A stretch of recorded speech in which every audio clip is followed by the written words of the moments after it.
కొందరు అతన్ని దొర అంటారు, ఇంకొంతమంది అతన్ని దొంగ అంటారు, కొందరు అతన్ని దేవుడు అంటారు, మరికొంతమంది అతన్ని రాక్షసుడు అంటారు. 5 అడుగుల 7 అంగుళాల ఎత్తు, బరువు తెలియదు. చూడటానికి సన్నగా ఉన్న 2 రాష్ట్రాల పోలీసులకి సుస్సుపోయించాడు. జనరల్గా ఫారెస్ట్కి కింగ్ అంటే లైన్, కానీ ఒక్క ఫారెస్ట్కి మాత్రం కింగ్ వేరు. అతనే Koose Munuswamy Veerappan, also known as Veerappan. 2 దశాబ్దాల పాటు 2 రాష్ట్రాల పోలీసులను గడగడలాడించిన గంధపు చెక్కల స్మగ్లర్ వీరప్పన్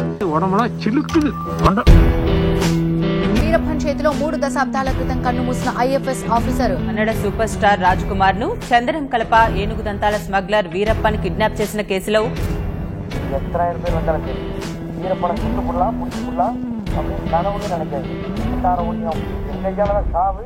వీరప్పన్ అనేవాడు నా ఉద్దేశంలో the most unique person ever in the world.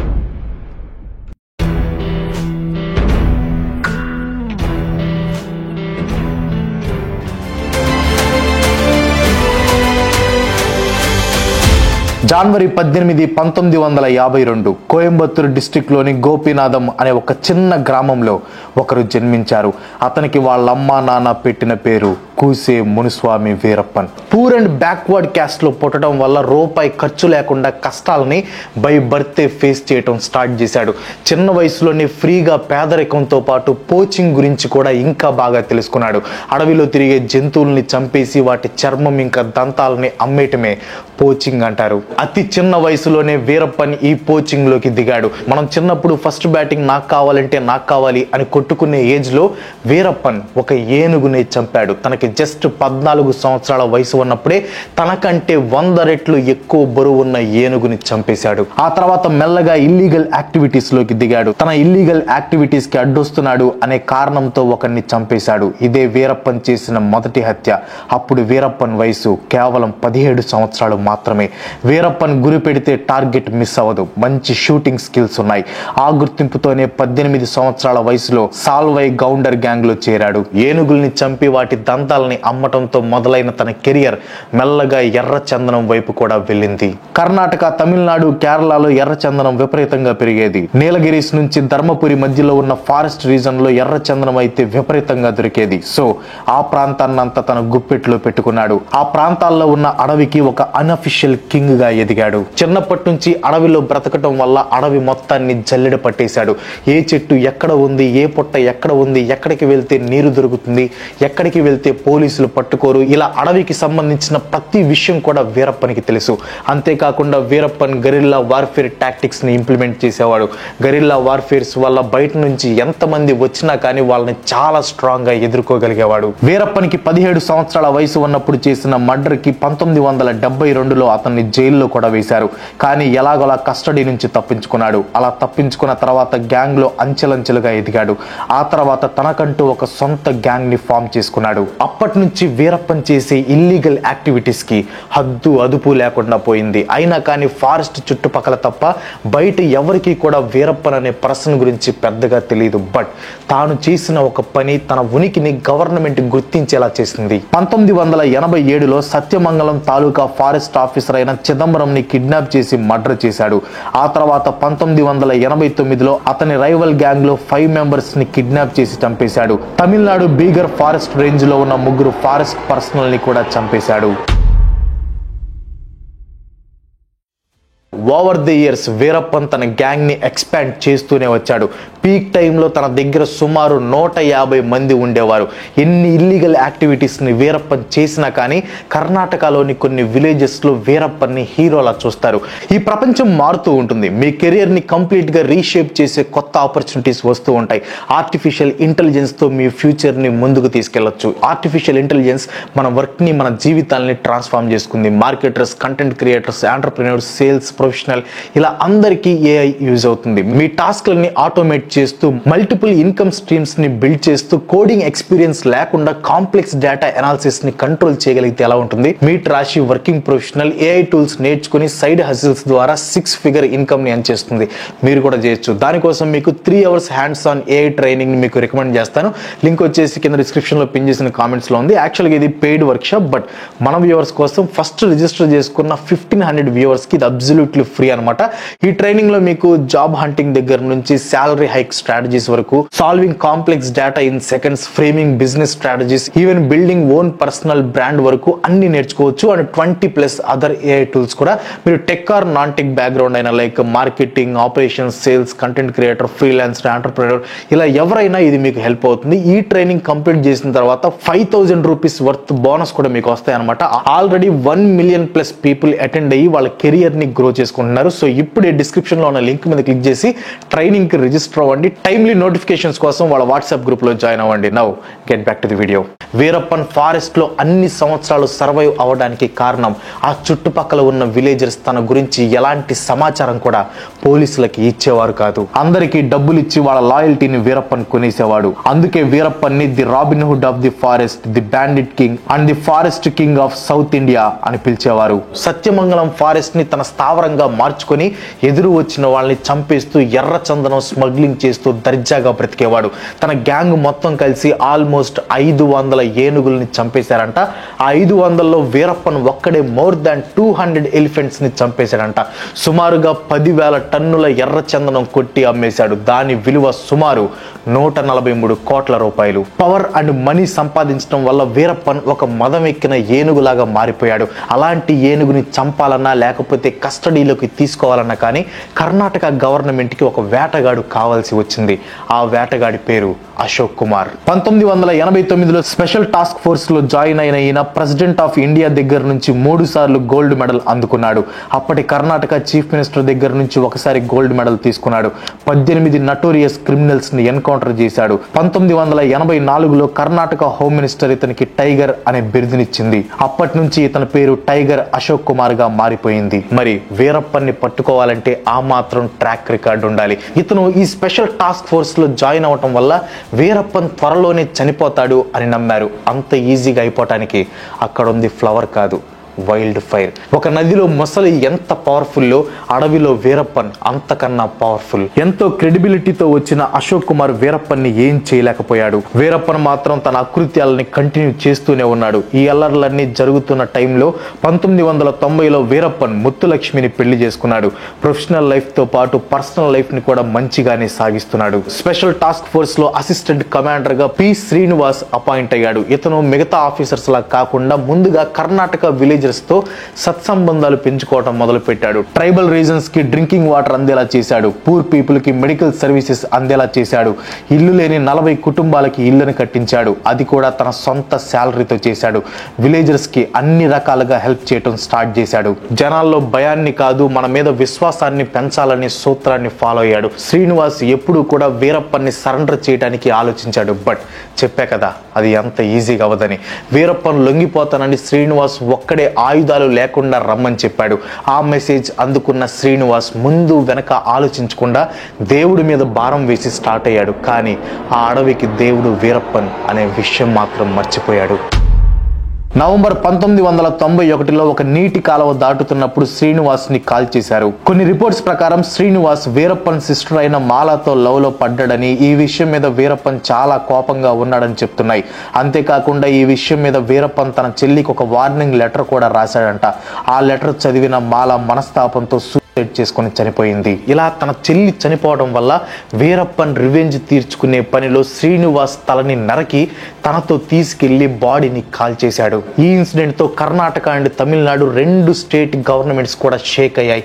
ఎలా అయినా వీరప్పన్ ని పట్టుకోవాలని కర్ణాటక అండ్ తమిళనాడు గవర్నమెంట్స్ కలిసి ఒక స్పెషల్ టాస్క్ ఫోర్స్ ని 1992లో ఫామ్ చేశాయి.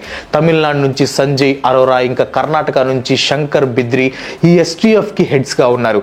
ఈ స్పెషల్ టాస్క్ ఫోర్స్ లో షకీల్ అహ్మద్ అనే ఒక SI ఉండేవాడు. షకీల్ అహ్మద్ ఈ పేరుని బాగా గుర్తుపెట్టుకోండి. ఇతను 1992 ఫిబ్రవరిలో లెఫ్టినెంట్ గురునాథన్ ని చంపేశాడు. వీరప్పన్ రైట్ హ్యాండే ఈ గురునాథన్. ఇతన్ని చంపినందుకు చాలా కోపం మీద ఉన్న వీరప్పన్ 3 నెలల తర్వాత రామాపుర పోలీస్ స్టేషన్ కి వెళ్లి మరి అక్కడ 5 పోలీస్ ఆఫీసర్స్ ని చంపి తనకి కావాల్సిన వెపన్స్ ని దొంగిలించుకొని వెళ్లిపోయాడు. STF కూడా ఎప్పటికప్పుడు వాళ్ళ సత్తాన్ని చూపిస్తూ వీరప్పన్ కి సపోర్ట్ గా ఉన్న 100 మందిని అరెస్ట్ చేశారు. వీరప్పన్ గ్యాంగ్ లో ఒకరిని షూట్ చేసి చంపేశారు. బట్ వీరప్పన్ గ్యాంగ్ లో 100 మందిని చంపటం వేరు, వీరప్పన్ని చంపటం వేరు. ఎందుకంటే వీరప్పన్ ఒక్కడు ఉంటే ఇంకో 100 మందిని తయారు చేస్తాడు. ఆగస్టు 1992 మాలయ్ మదేశ్వర హిల్స్ లో మేన్యం అనే ఒక విలేజ్ దగ్గరలో ట్రాప్ చేసి మరి షకీల్ అహ్మద్ ని ఇంకో 5 పోలీస్ అఫీషియల్స్ ని వీరప్పన్ చంపేశాడు. షకీల్ అహ్మద్ ని ట్రాప్ చేసి చంపాలంటే రోజులో అతను ఏ టైంకి ఎక్కడికి వెళ్తాడు, ఏం చేస్తాడు అనే పూర్తి విషయాలు తెలియాలి. వీరప్పనికి సపోర్టర్స్ అయిన చాలా మందిని అరెస్ట్ చేశారు, టార్చర్ చేశారు. అయినా కానీ వీరప్పనికి ఇంకా ఇన్ఫర్మేషన్ ఇచ్చేవాళ్ళు ఉన్నారు. దీన్ని బట్టి వీరప్పనికి ఎంత పెద్ద నెట్వర్క్ ఉందో మనం అర్థం చేసుకోవచ్చు. కానీ వీరప్పన్ కోపం షకీల్ అహ్మద్ చావుతో ఆగలేదు.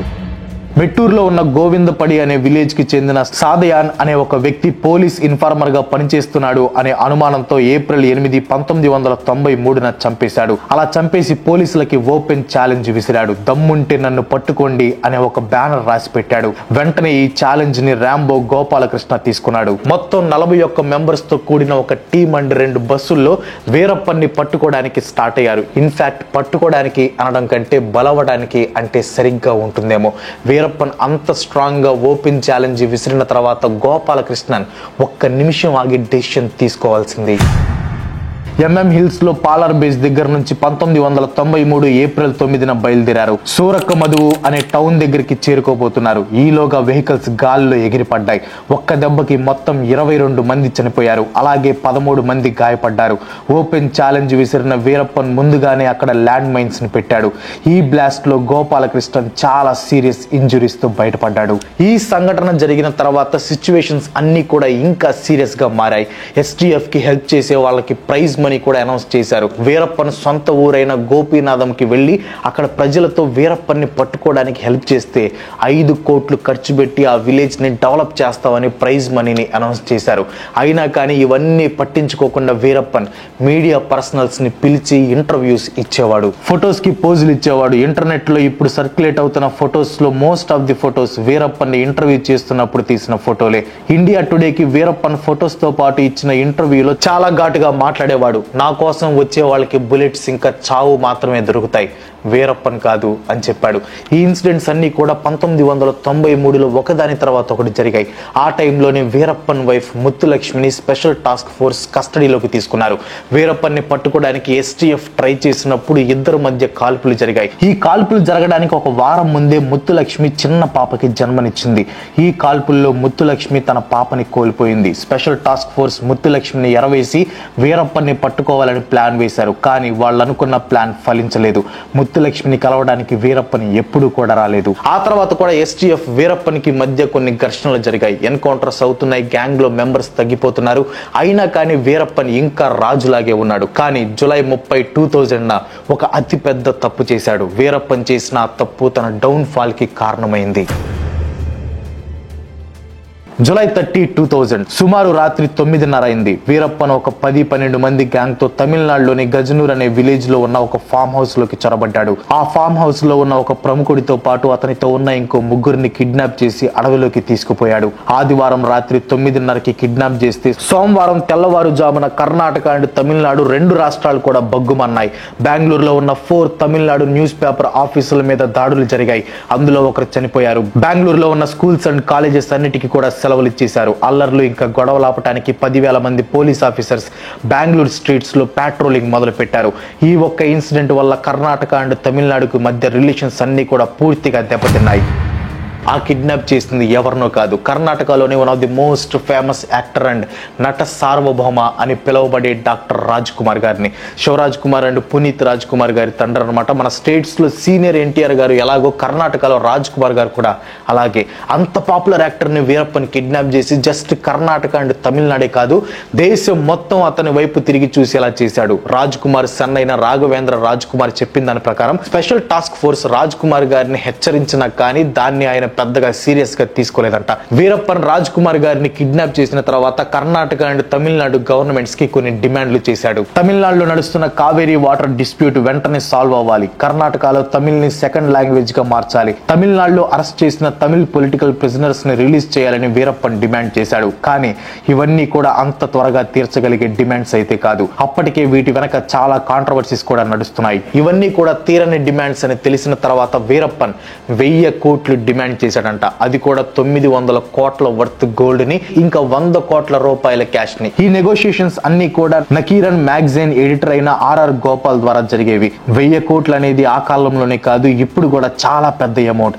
ఈ డిమాండ్ కి కూడా గవర్నమెంట్ ఒప్పుకోలేదు. వీరప్పన్ ని ఫస్ట్ ఇంటర్వ్యూ చేసి ఫొటోస్ ని బయటికి లీక్ చేసిన అతను తాను రాసిన బుక్ లో 15.22 crores ని వీరప్పన్ కి గవర్నమెంట్ పే చేసినట్లు మెన్షన్ చేశాడు. రకరకాల నెగోషియేషన్స్ అండ్ ఇన్స్టాల్మెంట్స్ లో మనీని పే చేయటం, రాజ్ కుమార్ గారిని ట్రీట్ చేయడానికి డాక్టర్ వెళ్లి రావటం, ఇవన్నీ జరిగి లాస్ట్ కి వీరప్పన్ రాజ్ కుమార్ గారిని రిలీజ్ చేయడానికి మొత్తం 108 రోజులు పట్టింది. నిజానికి కిడ్నాప్ చేసి గవర్నమెంట్ ని డిమాండ్ చేయటం ఇదేం ఫస్ట్ టైం కాదు. 1997లో బురుడి ఫారెస్ట్ లో మారపాల అనే విలేజ్ దగ్గర మొత్తం 9 ఫారెస్ట్ అఫీషియల్స్ ని కిడ్నాప్ చేసి తన మీద ఉన్న కేసులు ఎత్తేయమని డిమాండ్ చేశాడు. కానీ తన డిమాండ్ నెరవేర్చకుండానే కిడ్నాప్ చేసిన 7 weeks తర్వాత వాళ్ళని రిలీజ్ చేశాడు. రాజ్ కుమార్ గారిని కిడ్నాప్ చేసిన తర్వాత కూడా 2002 ఆగస్టు 25న ఫార్మర్ కర్ణాటక మినిస్టర్ అయిన హెచ్ నాగప్పని వీరప్పన్ కిడ్నాప్ చేశాడు. మొత్తం 106 రోజులు ఈ కిడ్నాప్ డ్రామా నడిచిన తర్వాత నాగప్ప ఇంటికి 30 కిలోమీటర్స్ దూరంలో కౌడల్లి దగ్గర నాగప్ప డెడ్ బాడీ దొరికింది. ఈ కిడ్నాప్ వెనక పొలిటికల్ రీజన్స్ ఉన్నాయని కూడా చాలా చోట్ల వాదనలు వినిపించాయి. ఈ టైం అంతా కూడా వీరప్పన్ గ్యాంగ్ అలా అలా తగ్గుతూ వచ్చింది. పీక్ టైంలో 150 మెంబర్స్ ఉన్న దగ్గర నుంచి జస్ట్ 4 వీరప్పన్ గ్యాంగ్ పడిపోయింది. ఎంత పెద్ద మహావీరుడికైనా చావు తప్పదు. ఇంత పెద్ద డౌన్ ఫాల్ చూసిన వీరప్పన్ లైఫ్ లో ఇంకా మిగిలింది చావు మాత్రమే. తమిళనాడు ఎస్టీఎఫ్ వీరప్పన్ ని చంపడానికి ఆపరేషన్ కక్కున్ ని లాంచ్ చేసింది. ఈ ఆపరేషన్ కి K Vijay Kumar and NK Senthamarai Kannan heads గా ఉన్నారు. 10 నెలల పాటు ప్లాన్ చేసిన ఈ ఆపరేషన్ ని ఎగ్జిక్యూట్ చేయడానికి 3 వారాలు పట్టింది. కానీ ఫైనల్ ఆపరేషన్ మాత్రం జస్ట్ 45 మినిట్స్ లో క్లోజ్ అయిపోయింది. అక్టోబర్ 18, 2004 వీరప్పన్ లైఫ్ లో అదే చివరి రోజు. అప్పుడు అతని వయసు 52 సంవత్సరాలు. వీరప్పనికి ఐ ప్రాబ్లం వచ్చింది. అందుకని సౌత్ ఆర్కాట్ కి వెళ్లి అక్కడ మెడికల్ ట్రీట్మెంట్ తీసుకోవాలనుకున్నాడు. వీరప్పన్ గ్యాంగ్ లో ఒక ఆఫీసర్ ఇన్ఫిల్ట్రేట్ అయ్యి వీరప్పన్ ని పరపతి విలేజ్ లో ఒక అంబులెన్స్ లో ఎక్కించాడు. నిజానికి అది ఒక పోలీస్ వెహికల్. ఆ విలేజ్ లో మొత్తం 35 మంది పోలీస్ ఆఫీసర్స్ ఫోర్స్ దాక్కుని ఉన్నారు. Ambulance driver who is also a police officer ambulance నుంచి మెల్లగా తప్పించుకున్న తర్వాత వీరప్పన్ లొంగిపోమని హెచ్చరించారు. కానీ వీరప్పన్ లొంగకపోవడంతో ఆఫీసర్స్ ఫైర్ చేశారు. ఆ కాల్పుల్లో వీరప్పన్ అక్కడికక్కడే చనిపోయాడు. ఈ ఆపరేషన్స్ లో ఎస్టీఎఫ్ వల్ల కూడా చాలా తప్పులు జరిగాయి. వీరప్పన్ సపోర్టర్స్ ని బంధించిన ఎస్టీఎఫ్ టీం హ్యూమన్ రైట్స్ ని వైలేట్ చేశారు. వీళ్ళందరినీ వర్క్ షాప్ లోకి తీసుకెళ్లి అక్కడ ఉమెన్ ని బట్టలు లేకుండా మగవాళ్ళ ముందు నించోబెట్టేవారు, టార్చర్ చేసేవారు. కొన్నిసార్లు మాస్ కిల్లింగ్ కూడా జరిగేదనే ఆరోపణలు కూడా ఉన్నాయి. ఏదేమైనా చాలా సంవత్సరాలు 2 రాష్ట్రాలకి చెమటలు పట్టించిన వీరప్పన్, ఎంతో మందికి బుల్లెట్లు దింపిన వీరప్పన్ అదే బుల్లెట్ కి బలైపోయాడు. వీరప్పన్ ఒక చాలా తెలివైన వాడు, ఒక గొప్ప లీడర్ అండ్ గొప్ప ఫైటర్ కూడా. అంత టాలెంట్ ఉన్న పర్సన్ దాన్ని మంచి వేలో యూజ్ చేసుకుని ఉంటే ఇంకోలా ఉండేదేమో. ఆపరేషన్ కక్కున్ ని లీడ్ చేసిన విజయ్ కుమార్ కూడా వీరప్పన్ ఒక టెరిఫిక్ కమాండర్ అయ్యేవాడని తాను రాసిన బుక్ లో చెప్పాడు. That's all for today. ఈ వీడియో మీకు అనిపించింది కింద కామెంట్ లో పోస్ట్ చేయండి. వీడియో నచ్చితే ఒక లైక్ కొట్టి మీ ఫ్రెండ్స్ అండ్ ఫ్యామిలీకి షేర్ చేయండి. ఇలాంటి వీడియోస్ మరెన్నో చేయడానికి నాకు సపోర్ట్ చేయాలనుకుంటే వెంటనే మన ఛానల్కి సబ్స్క్రైబ్ చేసుకోండి. ఇంకో మంచి ఎపిసోడ్తో మళ్ళీ కలుసుకుందాం. అంతవరకు సెలవు. Bye bye.